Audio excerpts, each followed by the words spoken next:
Hello. For the Foreign Intelligence Project, me and my classmates chose the country Israel. I'm Evan Lovering. I'm the narrator for this project. So, the first slide is a breakdown of Israel and how they're set up for their intelligence. The first agency that they have is called the Mossad. That is the Institute for Intelligence and Special Tasks. Things that they're responsible for is covert action, foreign liaison, counterterrorism, publishing intelligence reports, which is very similar to the United States agency, the CIA. And since Israel has a Westminster set of government, that means the prime minister is basically the president. The prime minister is in charge, has complete control of the Mossad. So Shin Bet, that's their general security service. They do things such as counterintelligence, internal security functions, um, with their cyber division with systems, compares exactly to the US version of the FBI. Um, we have another one called the Military Intelligence Directorate in the Israeli Defense Forces, which is known as IDF. They are the military intelligence function and national intelligence for the national strategic assessments. So they basically advise the government on risk management and other things like that. Um, just a quick similarity between the United States and Israel. They both suffered a major strategic intelligence failure. Israel's was they had a strategic surprise from Egypt and Syria during the opening phase of the Yom Kippur War. To compare that to the United States, we can use two events such as Pearl Harbor. The United States had no idea that was coming from the Japanese, and then we can obviously use what people would think to right away, which would be 9/11. The United States was not prepared for that at all. Both were deemed a massive failure, and as they should not have been surprised like they were. All right, so U.S. and Israel. So U.S. Is Israel's most important foreign intelligence liaison. The reason for that is Israel's location.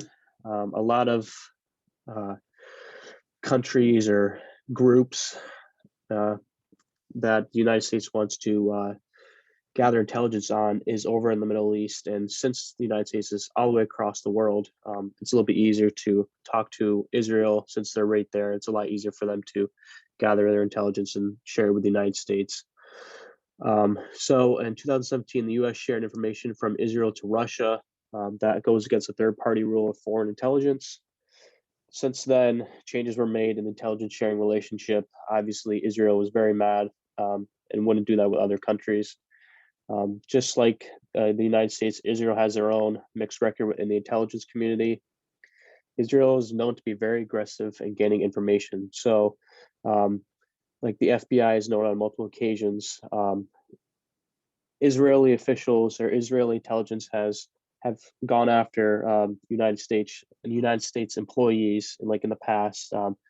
The United States Department of Defense official has passed on information to Israel, um, and of them asking about certain equipment. That's the most known event would be the Lawrence Franklin espionage scandal, which is exactly what I just talked about. He was a old Department of Defense official that passed on critical information to Israel about certain equipment. Also, satellite programs use imagery cooperation between nations, India and Turkey, just exactly like the US and how they work with a lot of different countries with their satellite program. Exactly the same exact thing with Israel. Israel is able to take advantage of the fact that it has large number of citizens with Arabic and Iranian backgrounds, giving them the correct language skills and physical appearance to operate in likely target countries. So what that means is what I touched on a little bit beforehand is their location. So the citizens of Israel look a lot like the people that are involved, the stereotypical um, look like of people that are involved with terrorist organizations or countries in the Middle East that the United States would like to gather intelligence on. So that's a little bit easier for them because it's a lot easier for them to blend in. Israel has long faced a terrorist problem, which is more or less different than the United States. Again, based off their location, Israel has to be on guard 24/7 since they don't have the luxury of being all the way across the world like the United States has.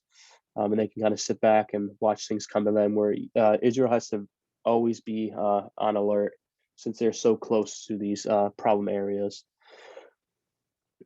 Also, Israel is very active in cyberspace. Um, According to the Financial Times, Israel has 10% of the global cybersecurity market. So that's just showing again, Israel, just like the United States, has their hands in a lot of stuff to do with cybersecurity as they realize it's the future of intelligence gathering. The Mossad announced the creation of an investment fund that supports startup firms investing in new techniques like robotics, facial recognition, and encryption. Again, they're investing back into an intelligence community to see what works and what they can use in the future. So just wrap things up with a conclusion. Like I said, Israel and the United States have their differences. The differences are obviously the first one be location. Like I said earlier, they always have to be on guard due to their location. They're very close to these problem countries and problem organizations out there in the Middle East. And another difference is that their citizens look more like the stereotypical enemy that countries want to gather intelligence on. Like I said about the location, it came out that that over 400 terrorist attacks were prevented in 2016 in the country of Israel. Like I said, problem location, they're always on threat. That just shows that's a number for proof that it shows. The similarities between the United States and Israel, like I touched on earlier, their structure, the FBI comparison, the CIA comparison, to put in perspective, to compare those two agencies that you probably know more about than an Israeli intelligence agency. They both spend a lot on intelligence. Their size and budget are huge. I believe the size of the agency is just behind the CIA for the intelligence gathering agency with the Mossad. They're just behind the CIA. Obviously, the CIA spends close to $16-17 billion on intelligence. Israel doesn't spend nearly as much. Their budget is around $2 billion, a little bit over $2 billion, but it shows that they're both countries are reinvesting, spending a lot because they realize how important intelligence gathering is. So that is the foreign intelligence presentation with the similarities and differences between the Israel and the United States.